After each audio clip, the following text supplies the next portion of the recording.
নমস্কার বন্ধুরা, কেমন আছো সবাই? অদ্রিস কুকিং অ্যান্ড ব্লগসে তোমাদের স্বাগতম। আজ আবারও হাজির হয়ে গেলাম নতুন আরেকটি রেসিপি নিয়ে। আজ আমি করছি ইলিশ মাছের একটি অত্যন্ত লোভনীয় একটি রেসিপি।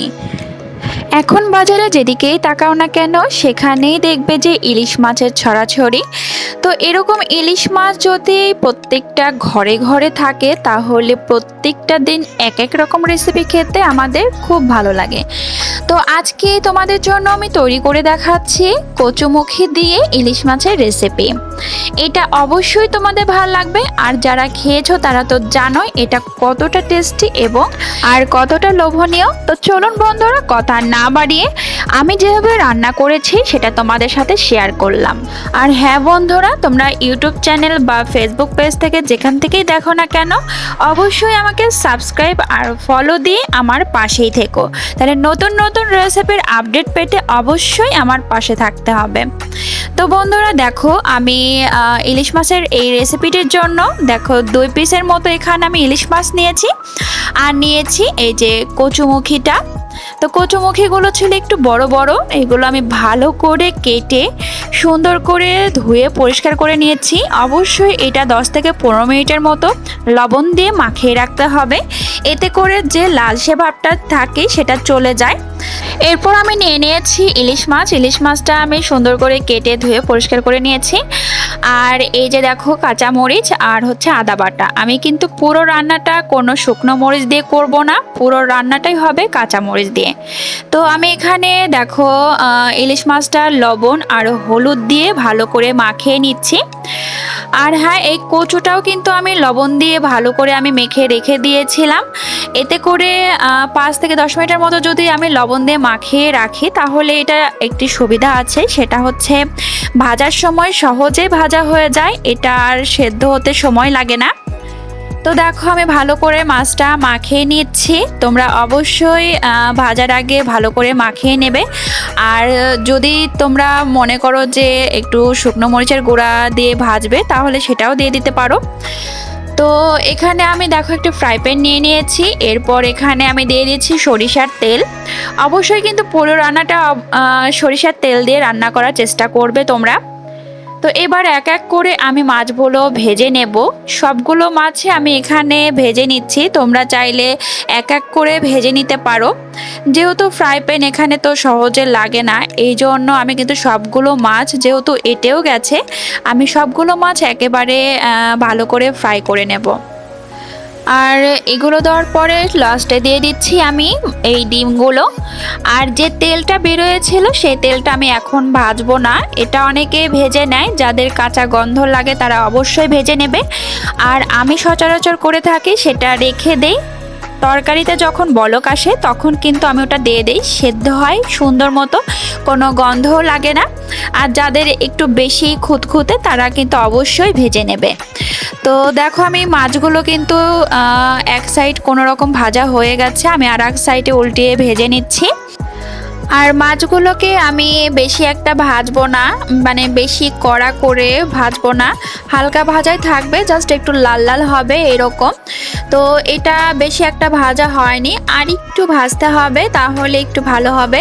এতে করে ঝোলে দেওয়ার পরে কিন্তু মাছ ভেঙে যাওয়ার সম্ভাবনা কম থাকে। আর যদি একদমই কম ভাজা হয় তাহলে কিন্তু ঝোলে দেওয়ার পরে একদমই ভেঙে যায়, তখন আসলে কাটা কাটা জিনিস মানে দেখতেও ভালো লাগে না, আর মানে একদম কাটাগুলো ছড়িয়ে যায়। তো যাই হোক, এবার আমি কিন্তু মাছগুলো তুলে নেব। প্রায় মাছ কিন্তু আমার ভাজা হয়ে গেছে, অনেক তেল বেরোচ্ছিল, তেল দেওয়ার পরেও কিন্তু অনেক তেল বেরোয়েছে এই মাছ থেকে। যেই মাছ থেকে কিন্তু তেল বেরোয় সেই মাছগুলো আসলেই অনেক মজা হয়। তো মাছগুলো তোলা হয়ে গেছে, আমি এই তেলেই জিরে ফোড়ন দিয়ে দেব, আর দিয়ে দেব 2টা শুকনো লঙ্কা। তো শুকনো লঙ্কা আমি একটু ভালো করে ভেজে নিয়েছি, তারপর দিয়ে দিলাম 2টো তেজপাতা। তোমরা চাইলে তেজপাতা দিতেও পারো আর নাও দিতে পারো, এটা একদমই অপশনাল। তো আমি এখানে কাঁচামরিচগুলো দিয়ে দিলাম তেলে। তোমরা অবশ্যই চেষ্টা করবে কাঁচামরিচগুলো তেলে দেওয়ার জন্য, কারণ এটার জন্য একটা কিন্তু সুন্দর একটা ফ্লেভার আসে, যেটা কিন্তু সবজি দেওয়ার পরে দিলে হয় না। তোমরা কিন্তু অবশ্যই চেষ্টা করবে তেলের উপর সেই কাঁচা লঙ্কাটা ফোড়ন দেওয়ার জন্য, যেহেতু কাঁচা লঙ্কা দিয়ে পুরো রান্নাটা হবে। এই ফ্লেভারটা কিন্তু এখানে অনেক সুন্দর মানে একটা ফ্লেভার নিয়ে আসবে। তো দেখো আমি কিন্তু কচুগুলো দিয়ে দিয়েছি, যেহেতু আমি লবণ দিয়ে মাখিয়ে রেখেছিলাম, আমি আর লবণ দেব না। ঝোলে বা মশলা কষানোর সময় তখন যদি লাগে আমি একটু সামান্য পরিমাণে দিয়ে দেব। আর এখানে দিয়ে দিচ্ছি আমি হলুদ, যেহেতু হলুদ আমি দিয়ে মাখিয়ে রাখিনি, তো এখানে হলুদও দিয়ে দিলাম। এবার আমি ভালো করে কিন্তু ভেজে নেব। দেখো খুব তাড়াতাড়ি এটা ভাজা হয়ে যাবে আর সেদ্ধ হয়ে যাবে, বেশি একটা সময় কিন্তু লাগে না। দেখো বলতে বলতেই কিন্তু অনেকটা ভাজা হয়ে গেছে। তো আমি আর একটু ভেজে নিয়ে এর মধ্যে দিয়ে দিচ্ছি সামান্য পরিমাণের জল, যেহেতু আমি এখন মশলা দেব। তো এখন দিয়ে দিচ্ছি আমি আদা বাটা। এখানে আদা বাটা আমি দিয়েছি 2 থেকে 3 চামচের পরিমাণ, যেহেতু আমি এখানে চামচ দিয়ে মেপে দেইনি, তবে 2 থেকে 3 চামচ হবে। তো এটাই হলো কিন্তু মেন জিনিস, আদা বাটা ছাড়া কিন্তু একদম চলবেই না, আদা বাটাটা অবশ্যই দিতে হবে। আর এখানে দিয়ে দিলাম 1 চা চামচ পরিমাণ জিরের গুঁড়া। এখানে বাটা মশলা দিলেই কিন্তু সবথেকে বেশি টেস্টি হয়, তবে আদা বাটাটা যদি জিরা বাটা নাও থাকে বা গুঁড়াটাও না থাকে, শুধু আদা বাটা দিয়ে কিন্তু এই মাছের রেসিপিটা অনেক টেস্টি হবে। তো এখানে আমি আর একটু দেখলে সামান্য পরিমাণে লবণ দিয়ে দিলাম, আর যদি পরে লাগে সেটা তো পরে দেব। আমার মনে হয় না আর বেশি লাগবে, কারণ মাপ অনুযায়ী আমি দিয়ে দিয়েছি। আর তোমরা কিন্তু অবশ্যই লবণটা পরিমাপ করে দেবে, কারণ সবার কিন্তু খাবার লবণের পরিমাণটা এক না, এক একজন এক এক রকম টেস্টের লবণ খান। তো এবার দিয়ে দিচ্ছি আমি জল, যেহেতু আমার কষানো হয়ে গেছে, আমি ভালো করে কষিয়ে আমি আমার পরিমাণ মতো জল দিয়ে দিয়েছি। অবশ্যই তোমরা ঝোলের পরিমাণটা বেশি একটা ঝোলও করবে না, বেশি একটা মানে একদম গামাখাও করবে না, তাহলে এটা অনেকটা ভালো লাগবে। তো লাস্টে দেখলে দিয়ে দিলাম আমি হচ্ছে সেই তেলগুলো দিয়ে আমি 5 থেকে 10 মিনিটের মতো এটা কুক করে নিয়েছি। এরপর দিয়ে দেব আমি ভেজে রাখা মাছগুলো। এই রান্নাটা করতে কিন্তু বেশি একটা সময় লাগে না, তোমরা দেখেই বুঝতে পারছো যে খুব তাড়াতাড়ি হয়ে যায়, শুধু জিনিসগুলো একটু গোছানো থাকলেই হয়ে যায়। তো দেখো আমি কিন্তু মাছগুলো একে একে দিয়ে দিচ্ছি, অবশ্যই একটু ছড়িয়ে দিচ্ছি, যেহেতু নাড়া দেব, মানে নাড়া দিয়ে দেব, তখন যেন কোনোভাবে খুন্তির সাহায্যে সেটা ভেঙে না যায় মাছগুলো। তো সুন্দরভাবে একটু আমি ঢেকে দিচ্ছি ঝোলের মধ্যে, এরপর আমি ঢাকা দিয়ে দেব আরও 5 মিনিটের মতো।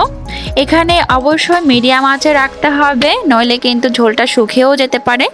তো দেখো আমি 5 থেকে 7 মিনিটের মতো এটা কুক করে নিয়েছি। তো আমার ঝোলটা একদম ঠিক এইটুকু ঝোল আমি অবশ্যই রাখবো, কারণ বেশি একটা ঝোল শুকালে কিন্তু ভালো লাগবে না। আর হ্যাঁ, যারা নতুন তারা কিন্তু অবশ্যই মানে ঝোলটা অবশ্যই চেক করে নেবে যে লবণটা ঠিক আছে কিনা। তো আমার ঝোলটা হয়ে গেছে, আমি একটু 2 মিনিটের জন্য ঢেকে রাখবো। তারপর 2 মিনিট পর দেখো একটু যখন ঠান্ডা হয়ে আসবে তখন কিন্তু জমে সুন্দর একটা কালার চলে আসে। তো দেখো আমি কিন্তু নামিয়ে নিয়েছি অলরেডি, আমার রেসিপিটি একদম ডান, শুধু পরিবেশনের অপেক্ষা আর খাবার অপেক্ষা। তো যাই হোক, আর তোমাদের কেমন লাগলো অবশ্যই কমেন্ট করে জানাবে। আর হ্যাঁ, বেশি বেশি করে শেয়ার এবং লাইক করতে ভুলো না। আর যারা আমাকে সাবস্ক্রাইব করেছো তাদের তো অসংখ্য ধন্যবাদ। আর যারা এখনও সাবস্ক্রাইব করনি কিন্তু আমার ভিডিও দেখছো, তাদেরকে অনুরোধ করে বলছি যে প্লিজ আমাকে সাবস্ক্রাইব করে আমার পাশে থেকো। তোমাদের একটি সাবস্ক্রাইব আমাকে অনুপ্রেরণা জোগাতে অনেক সাহায্য করে।